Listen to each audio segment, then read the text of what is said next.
Subhanahu wa Ta'ala. Karena berkat datangannya kita dapat berkumpul di ruangan ini dalam acara pemaparan materi CGP yang berjudul Diseminasi atau Budaya Positif. Salawat beserta salam kita panjatkan kepada Nabi besar kita Muhammad SAW, yang mana telah membawa kita dari alam yang gelap menjadi alam yang terang benderang seperti saat ini. Marilah bersama-sama kita buka acara ini dengan mengucapkan lafaz basmalah. Bismillahirrahmanirrahim. Berikutnya, sambutan dari Kepala Sekolah SDN Negeri 149 Seluru kepada Bapak Dinsan SPD, kami persilakan.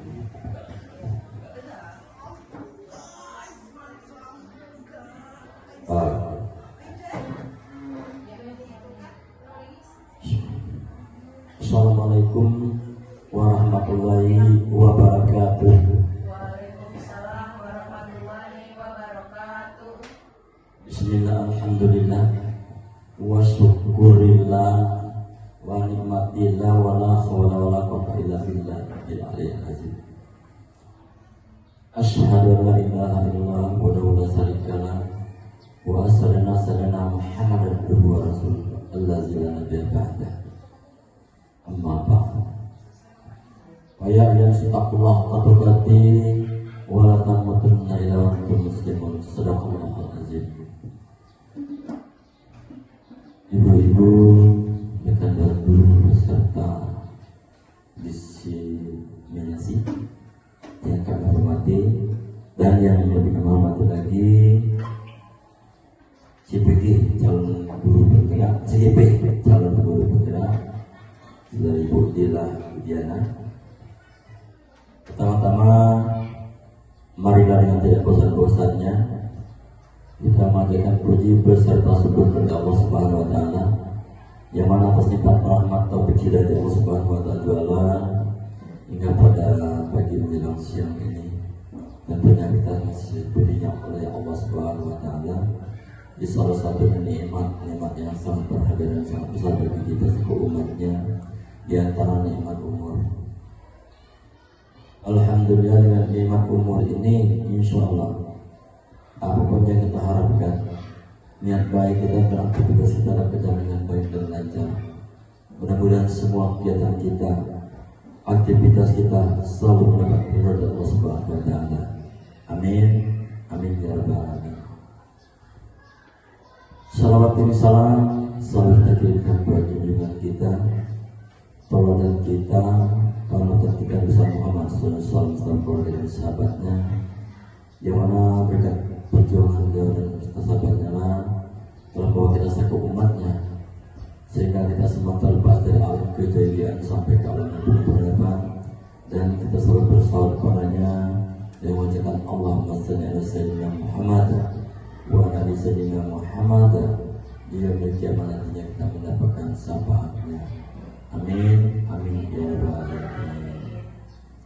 Pertama kali izinkanlah saya selaku dituakan sekali ini ataupun kepala sekolah sedikit menyampaikan sebelum sumber ataupun calon guru penggerak yang sampaikan materi paparan oleh beliau. Sedikit saya mengharapkan kawan-kawan dan rekan-rekan, mari kita ikuti pelaksanaan pemaparan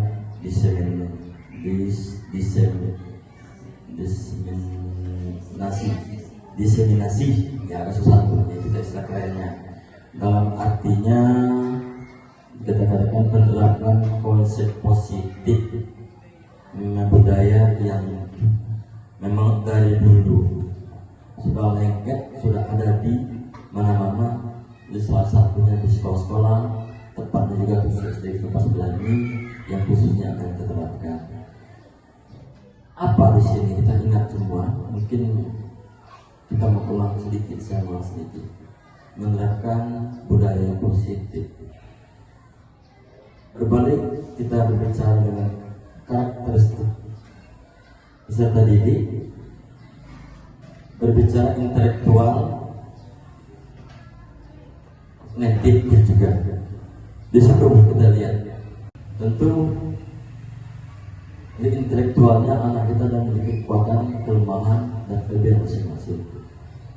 Nah, yang mana segi kelemahannya, itulah memang tugas kita selaku seorang guru harus memiliki kesabaran, harus memiliki pendirian sendiri, pemikiran yang matang, jangan sampai terjadi terlongkar hal-hal membicarakan anak itu. Seperti ada kesalahan anak, kita katakan dia bodoh, kamu ini nggak mengerti, itu hal-hal yang tidak pantas dan tidak wajar kita berikan anak. Kenapa demikian saya katakan? Dari intelektual anak tadi, kognitifnya anak itu berbeda. Misal kami materi pelajaran pun anak-anak itu akan menerima berbeda. Jadi itu kita harus kesabaran, dituntut benar kesabaran. Karena kenapa? Kita ini seorang guru yang lugu dan ditiru. Dari ucapan kita itu sendiri nantinya membuat anak-anak yang tidak pas. Jadi jangan sekali. Jadi budaya yang positif ini perlu kita tingkatkan di sekolah kita ini. Yang sering cara istilah modernnya yaitu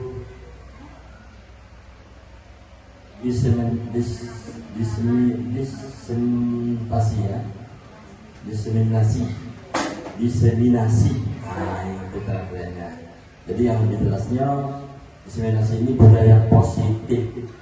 Jadi intinya anak-anak itu bekal dengan hal-hal yang positif sesuai juga dengan kelima kita saat ini.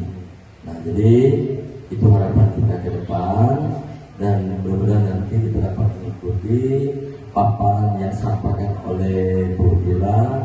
Mudah-mudahan beliau dapat membagi ilmu, membagi pengalaman, membagi praktik, bukan dalam arti beliau menyampaikan nanti beliau kata orang patah dulu berdiri kena tinggi, bukan kena tinggi, bicara kena bukan pintar, namun dia berbagi-bagi ilmu, berbagi pengalaman yang didapati oleh dia saat ini. Posisi beliau saat ini adalah peserta calon guru bergerak. Dengan harapan kita semoga beliau nanti dapat melaksanakan tugasnya baik, dan apa yang diharapkannya menjadi kenyataan, mendapat hal-hal positif. Mudah-mudahan Allah selalu ridho. Mudah-mudahan kita doakan bersama bila bisa mengikuti CGP ini dengan baik dan tidak ada hambatan dan tidak halangan dan rintangan. Itu harapan kita semua, dan saya selaku kepala sekolah hanya mensupport. Buat Allah yang tahu. Saya tidak akan menghalangi, apalagi guru saya berprestasi, apalagi saya merasa ini. Sungguh belum pernah saya terjadi pikir hati saya. Karena saya kenapa? Cuma hanya mengharapkan, mensupport, mengharapkan. Kalau bapak batas ini lah, ibarat kata orang itu condong matahari, condong ke barat. Jadi batas ini kemampuan bapak juga. Jadi banyak orang salahnya bapak itu jangan jadikan permasalahan yang pokok. Ingatlah jangan sampai setetes, jangan sampai itu mau sebulan jadi kalau sehari. Itu harapan bapak bangga ya. Cuma kadang-kadang bapak bangga dengan perlu dekat-dekat sukses, dan kadang-kadang terasa juga kadang-kadang ngomong yang masih berbukan, kadang-kadang dia memang berprestasi, mungkin dia ada lebih dari jabatan saat itu. Harapan saya ya kalau kesini janganlah, karena kamu ibu-ibu apalagi yang masih muda yang dengan usianya insya Allah beberapa tahun, mungkin 20 tahun ke depan ini akan menjadi pengabdi pendidik yang baik. Itu harapan bapak ya. Jadi kalau bapak sebatas ini cuma doa, mensupport, merestui, ataupun nanti ada kata kalau bapak kan harus kamu semua sedikit mengerti lah, mungkin kebuyan bapak tidak ada dari bapak, cuma Allah yang tahu. Mana Allah, yaitu dari awal, bukan di sini saja. Alhamdulillah guru-guru juga waktu saya ngajar saya beliau lebih senior, kalaupun lebih junior di umur, senior dalam pengalaman ilmu yang dari saya. Kalau saya dari dulu inilah kemampuan saya, dan jujur tanpa ada kerjasama, tanpa ada dukungan, tanpa ada keikhlasan dari kawan-kawan yang dulu, semua aktivitas harapan kita, apalagi nanti dengan bila dan seperti calon guru penggerak ini sesuai dengan diseminasi budaya positif, terapkan tinggalkan ilmu yang baik. Mudah-mudahan ilmu yang baik ini bisa terus menerus sampai demi anak dan bangsa kita. Itu intinya. Saya rasa sebagai sambutan saya, kalau seandainya tadi kurang pas, membuat hati ibu ada hal yang kurang pas, enak, itu tidak ada sifat ninggol ataupun membuat tidak enak. Itu yang saya sampaikan apa adanya. Jadi, dan saya akhiri, terima kasih atas bersamanya, dan saya mohon maaf sekali lagi atas kekurangan besarnya. Wabillahi taufiq wal hidayah. Wassalamualaikum warahmatullahi wabarakatuh.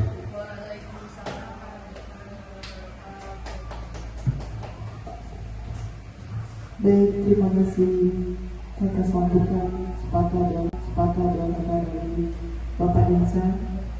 Selanjutnya pemaparan materi oleh calon CGP, yaitu Saudari Dila Dwi Udiana. Waktu dan tempat kami persilakan.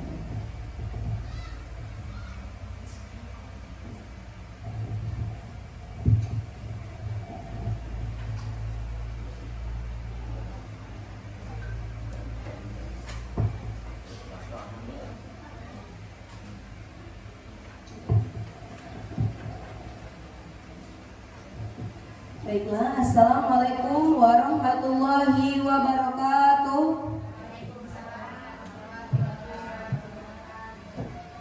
Sebelumnya terima kasih kepada Bapak Kepala Sekolah yang sudah mendukung dan Dewan Guru yang sudah banyak membantu saya dalam pembuatan video ini. Saya berterima kasih banyak. Sebelum kita memulai penjelasan tentang diseminasi budaya positif ini, alangkah baiknya kita ice breaking dulu, jadi biar tidak terlalu tegang. Jadi untuk ibu-ibu, untuk bapak-bapak boleh berdiri dulu. Berdiri dulu.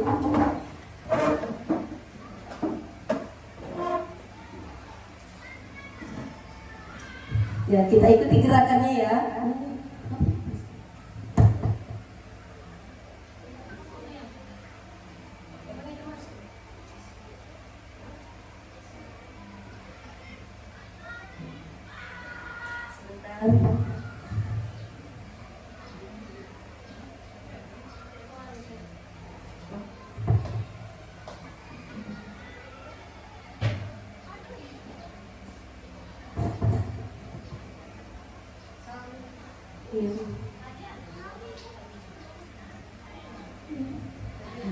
Karena ibu ada sedikit kendala.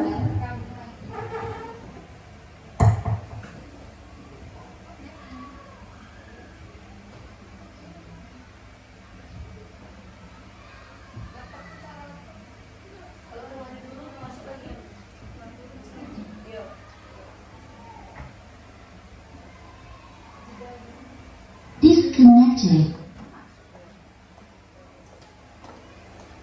Connected.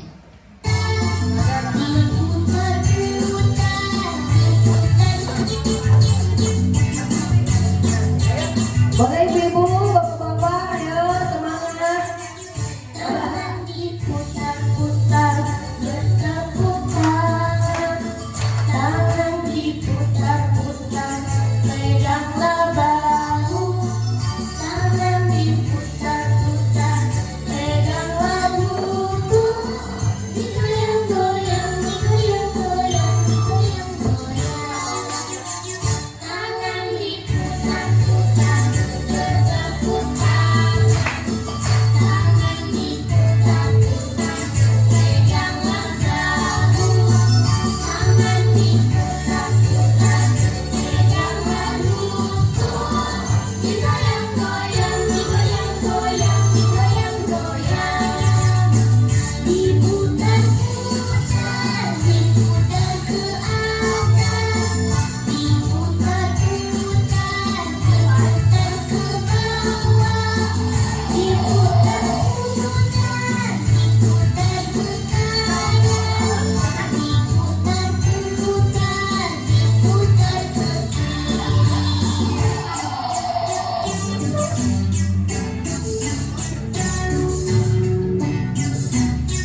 Terima kasih. Boleh duduk kembali. Kita akan masuk tentang menyebarkan pemahaman dan penerapan pengalaman diskriminasi budaya positif yang ada di sekolah kita.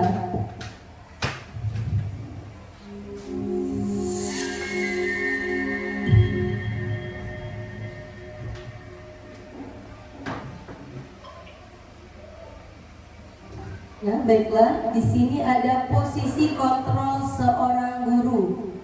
Di situ ada 7.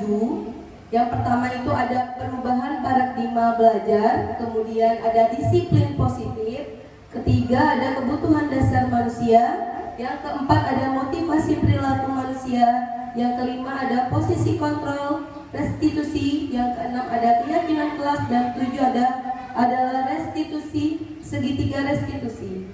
Ya, perubahan paradigma belajar ini sebenarnya kita sebagai guru harus bisa melakukan pembelajaran berdiferensiasi.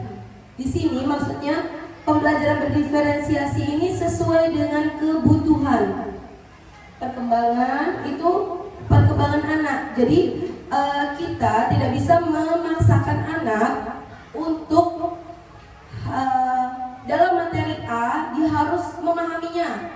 Tapi bagaimana kita buat suatu metode atau menggunakan media dalam pembelajaran agar anak itu lebih tertarik. Biasanya kan kita hanya terpaku pada buku. Kita terpaku hanya dalam pembelajaran itu, ya sekarang pembelajarannya tentang ekosistem dan anak-anak harus memahaminya. Dan sekarang sebenarnya tidak seperti itu, ibu-ibu. Jadi di sini kita harus lihat dulu bagaimana kondisi siswa kita. Kita lihat bisa kita kumpulkan mereka itu berdasarkan, nanti kita belajar juga dengan posisi. Posisi itu ada yang rendah, sedang, dan tinggi. Nah, untuk anak-anak yang di posisi sedang, rendah, dan tinggi ini misalkan dalam hal membaca, kan tidak semua anak itu bisa membaca. Jadi kita tidak boleh mengelompokkan mereka itu dengan anak-anak yang bisa saja. Misalkan anak-anak yang dengan kemampuan tinggi saja digabungkan dengan kelompok tinggi. Tidak seperti itu. Jadi dia tidak ada motivasi belajar. Bedanya kita sekarang sebagai guru kita harus bisa sama-sama menggabungkan siswa, melihat kondisi siswa itu baik yang rendah tadi, sedang, dan tinggi bisa kita gabungkan bersama. Jadi mereka yang belum ada motivasi dalam pembelajaran bisa termotivasi seperti itu. Jadi kita sekarang sama-sama belajar, termasuk saya juga. Mungkin kita sebelumnya kan tidak memikirkan anak itu baiknya seperti apa. Nah sekarang kita sudah sama-sama belajar, ternyata kebutuhan anak itu kan beda-beda dan kemampuan anak itu beda-beda itu. Kemudian di sini ada miskonsepsi tentang teori kontrol. Nah teori kontrol ini guru itu sekarang hanya mengontrol siswa. Kalau dulu kan kita yang membuat siswa, nah harus seperti ini nak yang benar. Nah sekarang kita dituntut menjadi guru yang harus bersama-sama. Kita membuat kebebasan sama anak. Anak pinginnya misalkan seperti ini, bu gimana kalau kita belajarnya jangan di buku terus, bu, gimana kalau kita langsung ke lapangan. Nah boleh, kita ikutin kemauan siswa. Mungkin dengan cara seperti itu mereka lebih semangat dalam belajar. Selanjutnya itu ada tentang mengubah paradigma stimulus respon. Di sini ada stimulus respon sama teori kontrol. Nah ini berkaitan dengan penjelasan tadi. Itu ada realitas atau kebutuhan kita sama-sama dengan kebutuhan kita yang berbeda. Nah di sini kita lihat tadi anak itu memerlukan pembelajaran yang berbeda berbeda-beda. Misalkan si A itu dia lebih ke pembelajarannya yang baru bisa mengenal huruf, yang lain sudah bisa membaca huruf. Nah, jadi kita tidak bisa Bu, kalau di kurikulum Merdeka ini kita harus sesuai dengan kemampuan siswa. Kemudian melihat hal yang sama. Hal yang sama kira-kira dalam pembelajaran tuh anak-anak sukanya yang seperti apa? Apa belajar sambil bermain kah? Atau belajarnya fokus hanya di depan papan tulis kah? Nah, itu yang memang harus kita sesuaikan dengan kondisi siswa. Selanjutnya itu ada perilaku. Di situ perilaku buruk dilihat sebagai sesuatu kesalahan. Nah, terkadang kita hanya melihat si A itu dia adalah anak yang nakal. Terkadang kita tidak memikirkan sebenarnya bagaimana sih kesehariannya dia di rumah.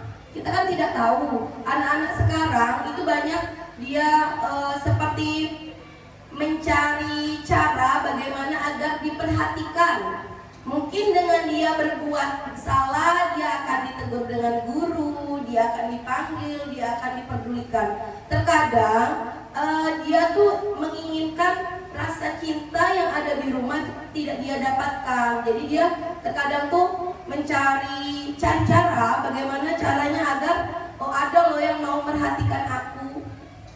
Bukan orang tuanya saja, misalkan dia tidak dapatkan dari orang tua, dia bisa dapatkan dari kita sebagai guru. Tergantung bagaimana kita menyikapi masalah anak tersebut. Terkadang kan ada anak-anak yang hanya mencari cara saja bagaimana agar diperdulikan seperti itu. Kemudian bisa mengontrol orang lain katanya. Gimana caranya mengontrol orang lain? Mengontrol orang lain sebenarnya kalau kita, apalagi sebagai pendidik, sebenarnya bukan yang nak, kamu harusnya seperti ini. Sekarang tuh kita harus mengajak mereka itu bersama-sama. Kira-kira direfleksi. Kalau bahasa kerennya direfleksi. Nah, kamu sedang melakukan apa? Mungkin kata-kata yang bisa kita lakukan. Kenapa kamu melakukan itu? Kira-kira benar tidak? Sejalan dengan peraturan kita di sekolah? Sama keyakinan kelas kita di dalam kelas? Sama tidak? Mungkin seperti itu. Kemudian berpikir. Dia sekarang itu kan anak-anak berlomba-lomba. Nah, ini motivasi anak yang harus kita tumbuhkan. Itu memang tidak segampang membalikkan telapak tangan, karena anak itu mempunyai masalah mereka sendiri-sendiri. Dalam hal memotivasi belajar anak ini memang susah-susah gampang ya ibu bapak, karena kita sesuaikan juga dengan kondisi mereka di rumah. Ketika mereka ada tekanan, anak itu memang agak susah untuk termotivasi dalam belajarnya. Nah, kita sebagai guru memang harus membuat cara bagaimana agar anak itu lebih semangat lagi dalam belajar. Itu. Lanjutnya. Nah, di sini disiplin positif. Apa itu disiplin positif? Ini sebenarnya dari kata disiplina yang artinya belajar. Ini mengacu pada anak itu harus bertanggung jawab dengan apa yang mereka kerjakan. Ini dilakukan dengan nilai-nilai yang ada, yang diyakini. Ketika kita sudah menerapkan disiplin positif dalam diri anak, maka mereka akan terbiasa untuk melakukannya dalam kehidupan sehari-hari. Seperti misalkan yang tadinya cuek dalam artian itu tidak peduli mau orang tuanya sedang melakukan pekerjaan apa, mereka hanya sibuk main. Nah, kita di sekolah bisa tuh membuat anak Ayo nak, sama-sama kita membuatnya. Jadi dia terbiasa membantu orang tua. Kemudian ini sebenarnya disiplin positif ini bertujuan untuk menumbuhkan kesadaran dan memperdaya peserta didik. Tanpa dia melakukannya itu tidak harus ada imbalannya, tidak harus ada penghargaan atau reward. Terus kita ancam. Nah, ini tidak boleh yang seperti ini, Ibu Bapak ya. Karena dalam penerapannya kita tuh harus sama-sama. Sebenarnya kalau untuk menerapkan disiplin positif ini, kita cara yang tepat itu harus dekat dulu ke anak. Karena kalau kita sudah menguasai mereka, maksudnya menguasai di sini, kita sudah berteman, kita sudah akrab dengan mereka. Ketika kita ingin menerapkan sesuatu, biasanya anak itu lebih semangat seperti itu. Kemudian kita sebagai pendidik ini menciptakan peserta didik yang memiliki disiplin diri sehingga mereka berperilaku mengacu kepada nilai kebajikan. Memotivasi ini perubahan ke arah yang lebih baik seperti itu. Nah, selanjutnya itu ada nilai-nilai kebajikan. Di sini nilai-nilai yang harus disepakati bersama. Nilai kebajikan itu terlepas dari latar belakangnya yang seperti apa, suku dan agamanya, itu kita sama-sama membuat di sini. Misalkan contohnya, kita yakini bersama bahwa kita itu harus beriman kepada Tuhan. Baik Tuhan itu kita harus memiliki akhlak yang mulia. Walaupun kita berbeda-beda agamanya, tapi kita harus bersama-sama seperti berkebinekaan global, gotong royong, mandiri, kreatif dan menalar kritis. Itu yang termasuk ke dalam profil pelajar Pancasila. Kemudian ada yang disebut IBO Premi Years Program, yaitu di sini maksudnya adalah toleransi. Kita mengajarkan anak itu akan toleransi beragama, misalkan saling menghargai, rasa hormat kepada orang yang lebih tua. Kemudian dia lebih mandiri, antusias, lebih empati kepada sesama. Kemudian kreatif, kerjasama, percaya diri, dan dia punya komitmen. Apa sih tujuan dia dalam belajar? Seperti itu. Jadi dia harus tahu tujuan dia apa. Dia ingin belajar, ingin menjadi pintar, ingin menggapai cita-cita mereka. Kita bisa membantunya dengan penerapan nilai-nilai kebajikan ini. Kemudian ada keterampilan hidup atau sering disebut life skill. Ini bisa kita mulai dari anak-anak itu agar berkata jujur, dia dapat dipercaya. Kemudian jadi pendengar yang aktif. Jadi kalau seandainya temannya ada masalah, dia bisa saling curhat. Seperti itu, curhat dengan penanggapannya juga harus yang baik. Kemudian tidak merendahkan satu sama lain. Misalkan si A memang memiliki kognitif yang di atas rata-rata, yang satunya lagi tidak. Biasanya kan sering mereka itu ejek-ejekan. Nah, ini kita sebagai guru memang harus didampingi anak-anak yang seperti ini, karena mereka mungkin kan namanya tahap dasar memang harus dibentuk itu dengan penerapan yang baik. Kemudian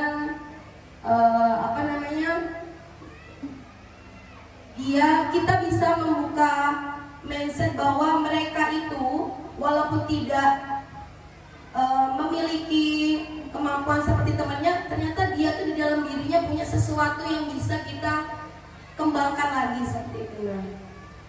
Selanjutnya, nah ini masuk ke dalam kebutuhan dasar manusia. Yang ini kita segala sesuatu yang harus kita lakukan dalam mendapatkan apa yang kita inginkan. Di sini sebenarnya kebutuhan dasar itu kita sesuaikan dengan kebutuhan apa yang anak butuhkan di dalam pembelajaran. Misalkan dia Bu, kami bosan belajarnya pakai ini buku terus. Gimana kalau kita pakai yang ada layar, yang ada gambarnya itu, nah Bu? Oh boleh. Jadi mereka lebih semangat, misalkan dari pembelajaran yang kita hanya lihat buku, terus kita menggunakan media pembelajaran yang dengan penggunaan IT, ini bisa. Terus misalkan Bu, kami bosen dengan infokus, pakai infokus, gimana kalau kita langsung ke lapangan, kita lihat langsung, boleh juga seperti itu. Baiklah, yang selanjutnya, nah ini dia, ada 5 kebutuhan dasar manusia. Yang pertama ada bertahan hidup, kedua kasih sayang dan rasa diterima, kemudian ada penguasaan, kebebasan dan kesenangan. Baiklah, di sini dalam kebutuhan dasar manusia untuk bertahan hidup itu ada mulai dari makanan mereka, pakaian, tempat tinggal, keamanan dan kesehatan. Ini yang memang dibutuhkan. Terkadang memang itulah kita harus sebagai pendidik itu tidak boleh mengejar semuanya itu harus sesuai, karena pada kenyataannya memang setiap anak itu berbeda-beda. Ini balik lagi ke kasih sayang dan rasa diterima. Sebenarnya untuk peserta didik kita kan memang tidak semuanya, cuman ada beberapa yang memang kita lihat bahwa dia itu sering, kalau kita bilang mencari masalah. Sebenarnya mereka bukan mencari masalah, tapi mereka mencari cara bagaimana sih caranya kalau apabila diperdulikan, seperti itu. Terus rasa diterima, dia bekerja sama, berbagi, menjadi bagian di dalam suatu kelompok. Kemudian penguasaan di sini yang dimaksud adalah harga diri.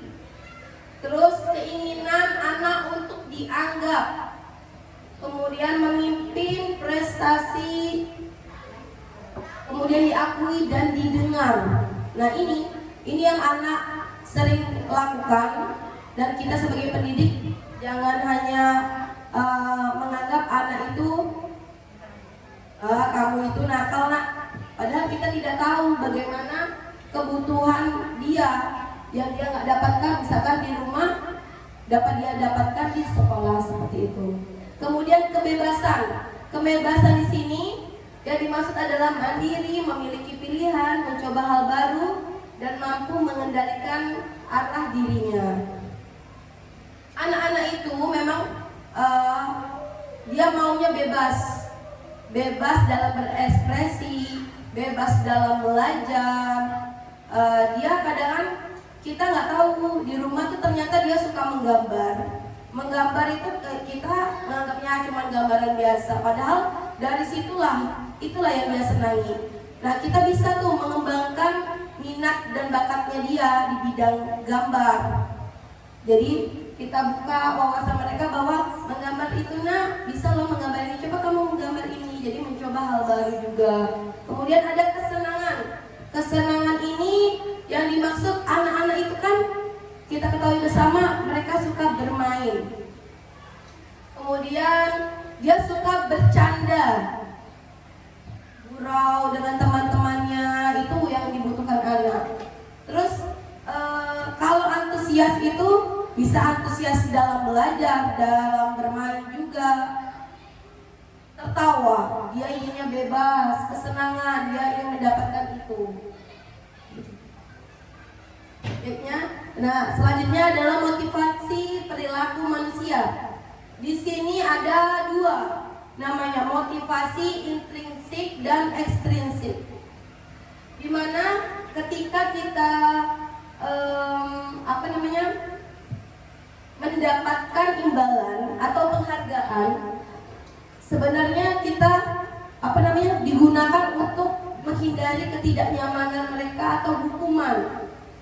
Jadi dalam dirinya intrinsik, di dalam dirinya itu menjadikan orang yang diinginkan. Dia ingin dihargai dengan orang lain. Bagaimana caranya? Dengan nilai-nilai yang dipercayai. Misalkan kamu anak yang baik, kamu anak yang jujur, seperti itu.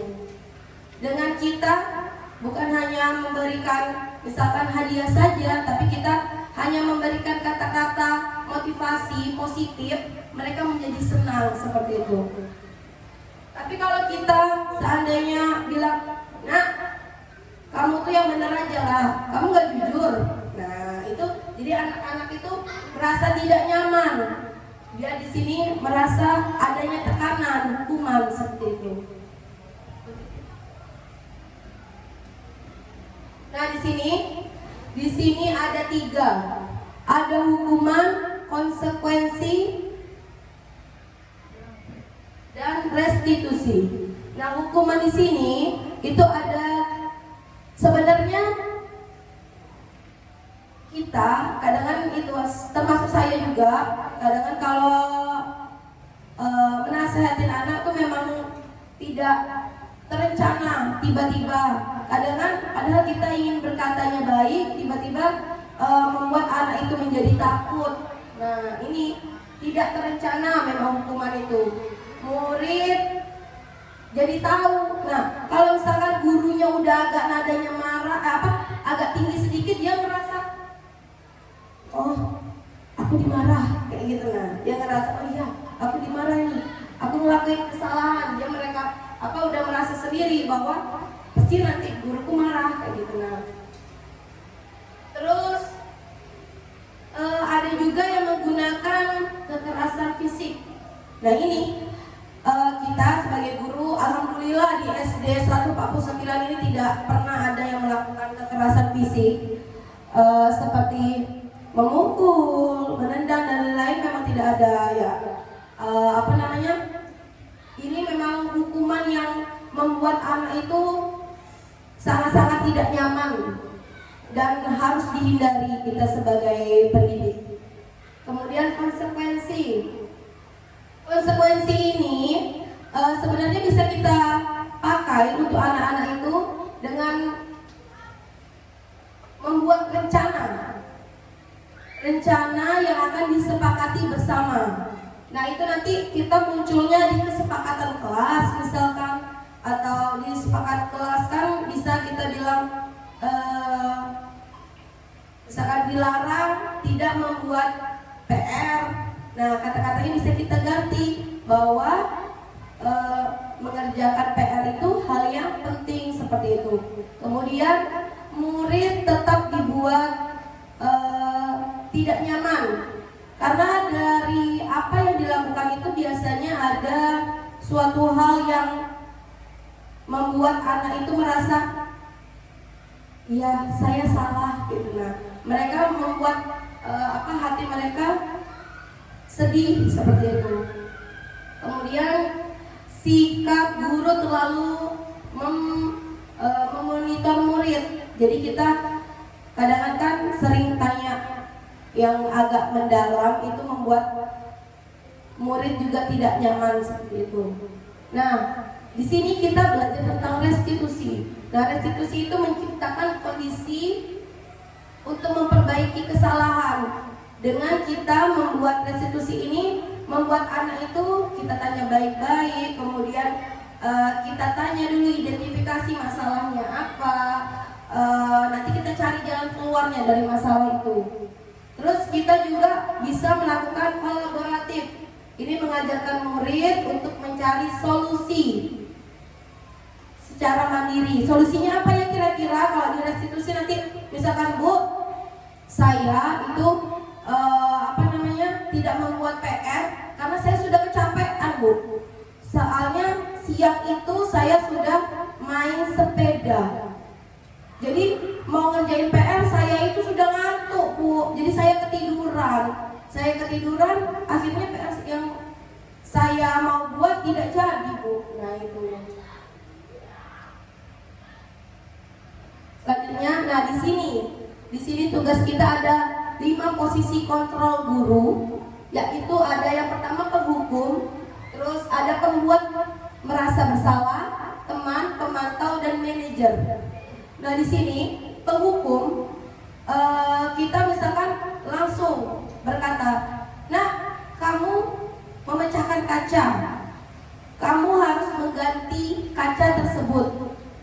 sudah termasuk penghukum.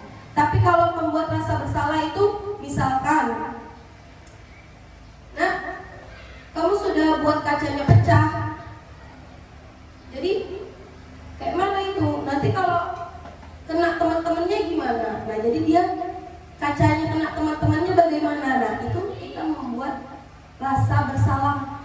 Karena mereka, oh iya, nanti dia mikir, iya ya kalau aku pecahin kaca, nanti kacanya kena teman-temanku berdarah gimana ya gitu.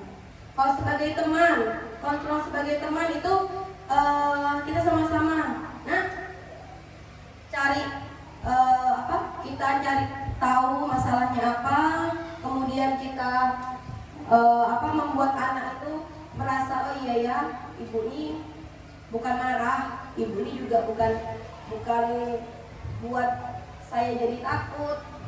Nah, ini yang di sini merasa teman. Kemudian pemantau. Kita memantau misalkan dari pecahan kaca ini. Nah, coba gimana? Apa yang akan kamu lakukan karena kamu sudah memecahkan kaca? Misalkan, Bu, saya akan perbaikinya, Bu, sebelum saya menggantinya. Saya buat dulu, Bu, gimana kalau saya tutup dulu kacanya pakai kertas misalkan, terus saya bersihkan, Bu, saya bersihkan. Nah, itu kita sebagai pemantau. Kemudian manajer di sini maksudnya kita sebagai pemimpin. Sebagai pemimpin kita ini memang harus mencari solusi. Gimana sih caranya agar pecahan kaca tadi, gimana nak, agar pecahan kacanya tidak kemana-mana? Coba kamu ambil satu, kamu bersihkan dulu. Kemudian ruangannya agar tidak terbuka, bisa kamu tutup dengan kamu lapisin kertas untuk sementara. Besok kita pasang lagi kacanya seperti itu. Selanjutnya itu ada contoh penerapan 5 posisi kontrol guru.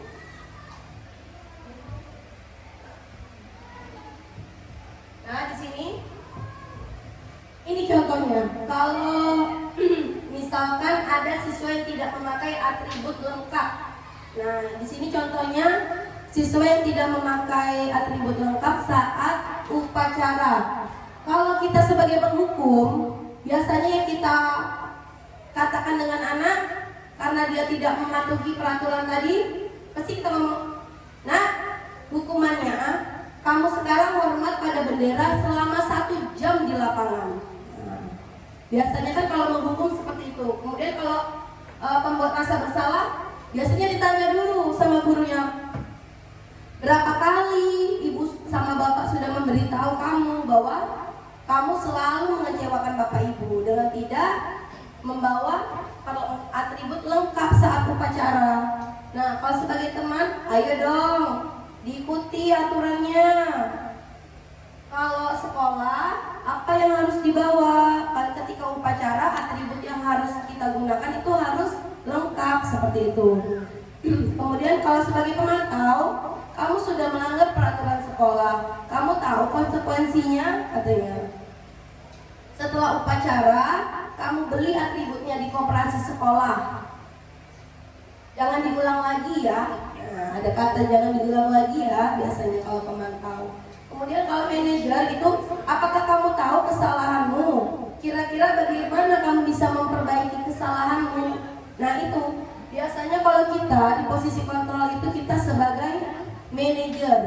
Seorang pendidik itu diharuskan untuk menjadi manajer, karena kita membuka pengetahuan anak itu dengan menanyai mereka, bukan mengejudge mereka, tapi kita sama-sama mencari solusi juga dari apa yang sudah mereka lakukan.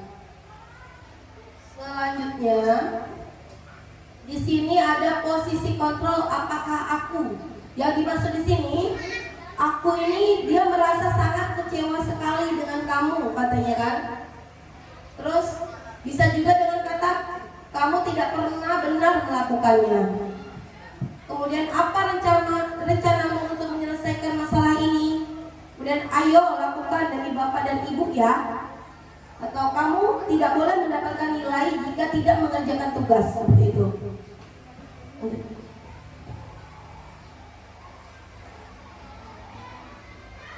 Nah, di sini bapak dan ibu kita bukan membuat peraturan kelas, tapi kita membuat keyakinan kelas. Karena keyakinan kelas ini hal-hal apa yang akan kita lakukan dan kita terapkan di dalam kehidupan sehari-hari. Kalau peraturan itu kan tidak boleh ini, tidak boleh itu. Jadi anak-anak kan ngerasa ya, biasanya kan kalau anak kecil tuh peraturan ada untuk dilanggar. Tapi kalau kita buat keyakinan kelas, anak-anak itu sama-sama membuat keyakinan kelas itu bersama-sama. Misalkan, Bu, kami nggak buat PR, malas buat PR. Jadi kita buat nanti kata-katanya di situ. Berarti kalau tidak membuat PR, Bu, gimana ya? Nanti kata-katanya yang bagus. Nggak boleh ada kata harus, terus tidak boleh juga pakai kata dilarang, karena keyakinan kelas itu yang akan kita lakukan. Berarti apa? Mengerjakan tugas tepat waktu, seperti itu nanti kata-katanya. Nah, ini dalam pembentukan keyakinan kelas ini sebenarnya dari disiplin positif tadi. Apa sih yang mau kita lakukan? Misalkan anak-anak dituntut di situ, dia bilang, Bu, gimana? Kan tadi sudah tuh kita harus membuat PR, kemudian keyakinan apa aja, datang tepat waktu misalkan, terus kita juga membuat anak-anak tuh sudah di list apa aja sih yang harus peraturan-peraturan yang akan kita taati, seperti itu. Lanjutnya, yuk. Nah, di sini ada segitiga restitusi. Nah, di sini kan ada 3. Dia ada validasi tindakan yang salah, kemudian kita identifikasi dulu. Nah, terus kita stabilkan apa aja sih. Nah, di sini suatu proses dibuat itu berdasarkan yang dijalankan guru untuk menghasilkan murid yang mandiri dan bertanggung jawab. Selanjutnya, ini menstabilkan identitas. Ini dalam prinsip membuat kesalahan itu ada dalam proses pembelajaran. Yang pertama itu ada berbuat salah itu sebenarnya wajar, nak, tapi jangan diulangi ya. Nah, bisa kayak gitu. Terus tidak ada manusia yang sempurna. Kamu memang ibu bapak juga pernah melakukan hal itu. Terus ibu bapak tidak mau tahu siapa yang salah, tapi ibu bapak ingin mencari solusi yang tepat untuk permasalahan ini. Kemudian kamu berhak merasa kamu tersakiti, boleh juga itu nanti untuk distabilkan identitas. Selanjutnya,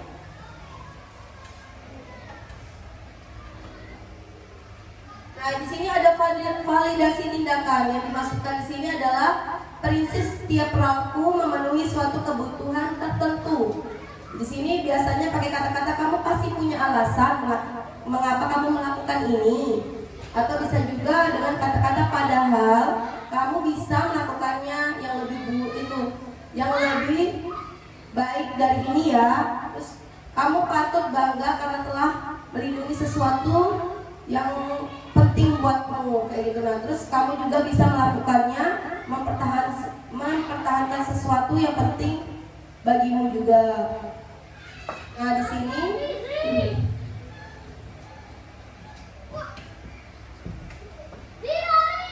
kita juga bisa menanyakan tindakan. Jadi kita bisa pakai prinsip teori kontrol, di mana pada dasarnya mereka termotivasi dengan cara apa? Misalkan apa keyakinan kelas kita, nilai-nilai apa yang bisa disepakati bersama, kemudian seperti apa gambaran di sebuah kelas yang ideal menurut kamu, kemudian kamu ingin menjadi orang yang seperti apa, nak, seperti itu. Selanjutnya, nah ini adalah contoh penerapan segitiga restitusi yang dilakukan anak didik saya. Boleh dikecil? Kecil suaranya.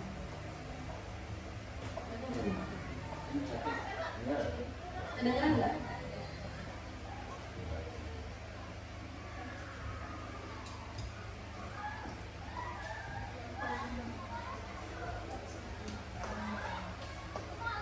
Ya, yang akan dilakukan. Jadi kita dari tahap restitusi itu kita tanyakan dulu, kita cari tahu dulu apa sih sebenarnya permasalahannya yang seperti apa. Kemudian kita nanti bisa cari solusi dari permasalahan anak tersebut.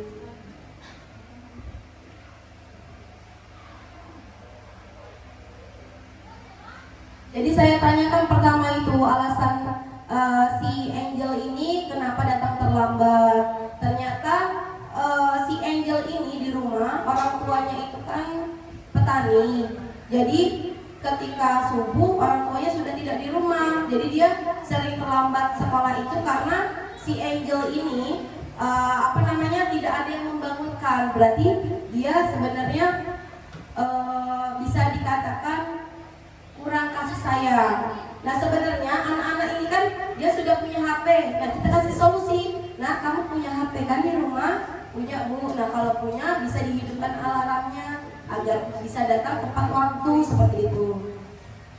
Nah di sini yang terakhir yaitu adalah penutup. Dalam penerapan program-program disiplin positif ini hendaklah kita sebagai guru memiliki standar kepribadian yang profesional, sosial yang baik, di mana guru mampu merefleksikan dirinya dalam posisi kontrol saat ini. Bagaimana perjalanan dirinya sebagai among atau manajer, sering dikatakan manajer, yang menuntun siswa menjadi insan yang mandiri, merdeka, dan bertanggung jawab sesuai dengan standar nasional pendidikan. Yaitulah tadi pemaparan saya tentang budaya positif yang bisa kita terapkan bersama di dalam kegiatan kita sehari-hari di sekolah. Ibu-ibu semua, tadi kan sudah kita pelajari bersama.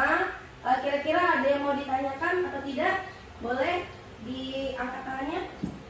Ya, Ibu Elia.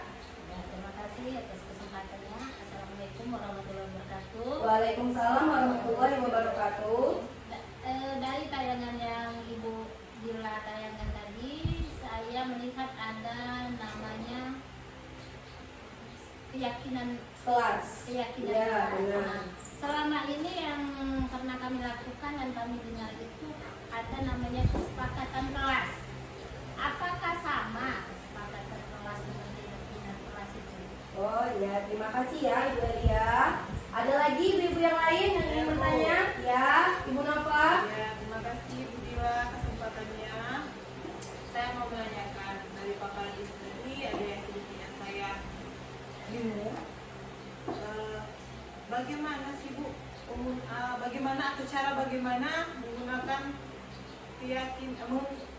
mengangkat keyakinan kelas untuk murid itu bagaimana? Oh gitu ya. Terima kasih. Ada lagi ibu yang lain?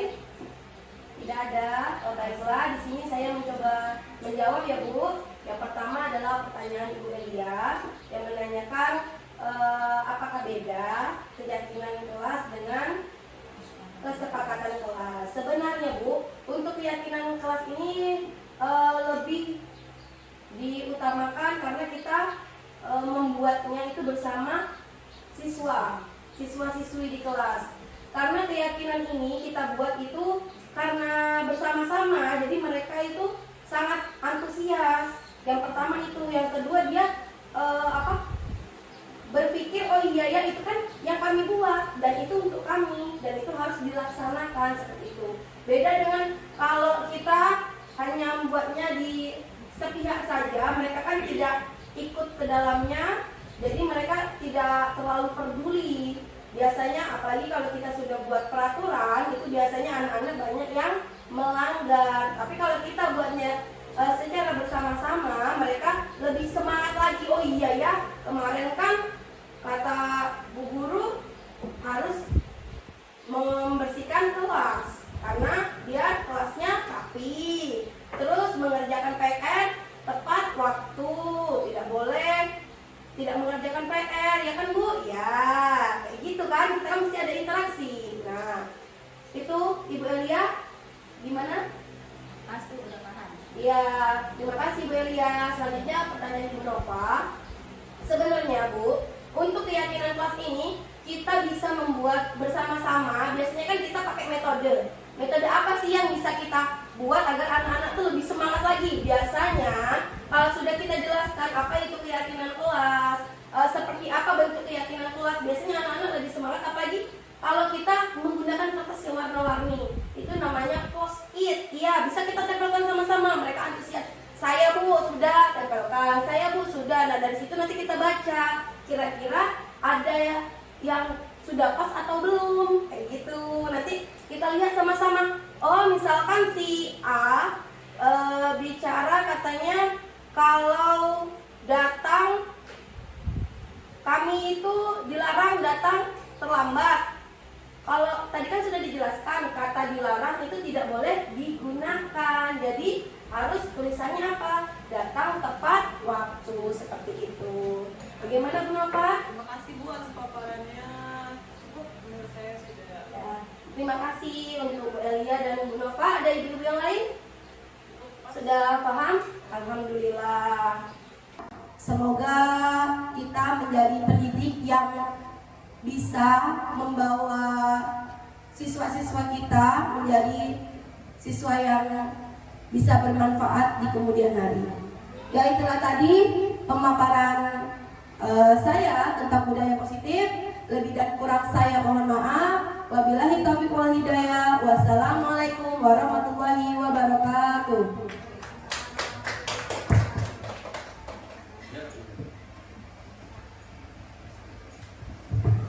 Terima kasih kepada Ibu Dila.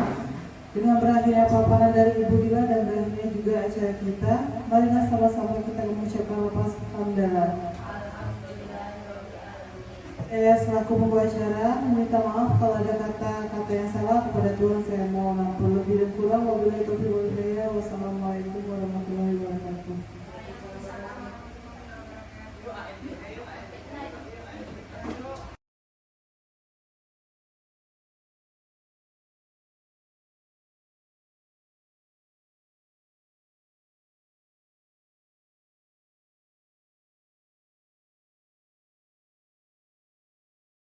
Warahmatullahi wabarakatuh.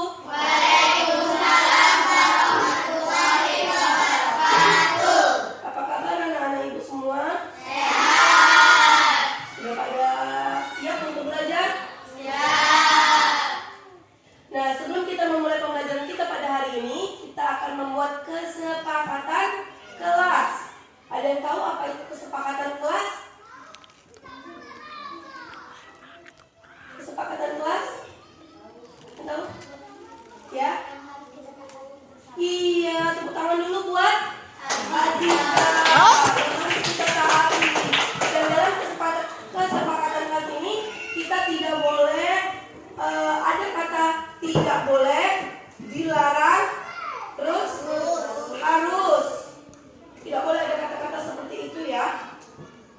Nah, ada nggak yang tahu contohnya apa sih? Salah satu contohnya, siapa yang berani? Tunjuk tangannya. Dilarang membuang sampah sembarangan. Iya, dilarang membuang sampah sembarangan. Tadi kan Ibu sudah jelaskan bahwa kesepakatan kelas tidak boleh dari kata dilarang. Coba anak-anak Ibu, kata ganti dilarang apa ya? Ayo Raffi. Menjaga lingkungan kelas boleh. Menjaga lingkungan kelas. Ada lagi?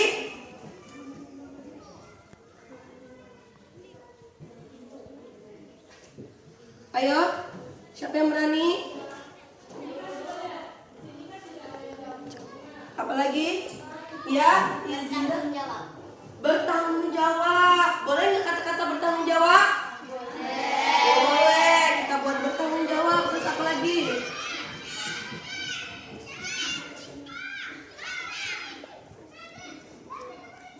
Apa lagi? Iya. Lanjut. Sopan santun boleh.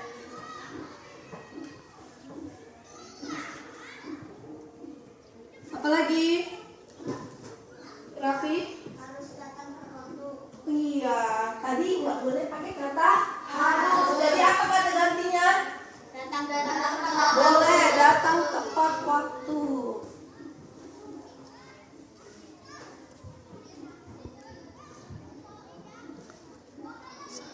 Ada lagi?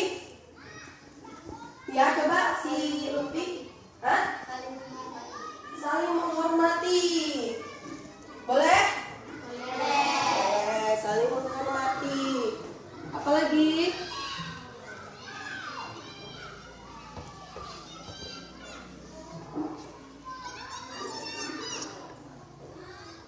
Ada lagi nggak? Coba Heki.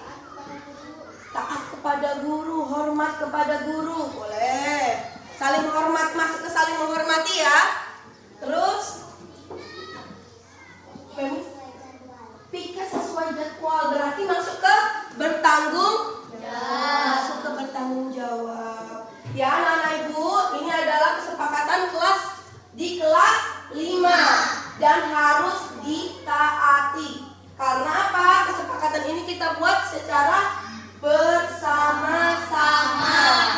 Ya itulah tadi kesepakatan kita pada pagi hari ini. Semoga kita semakin bersemangat dalam belajar. Yakin? Ya dah. Wassalamualaikum warahmatullahi wabarakatuh.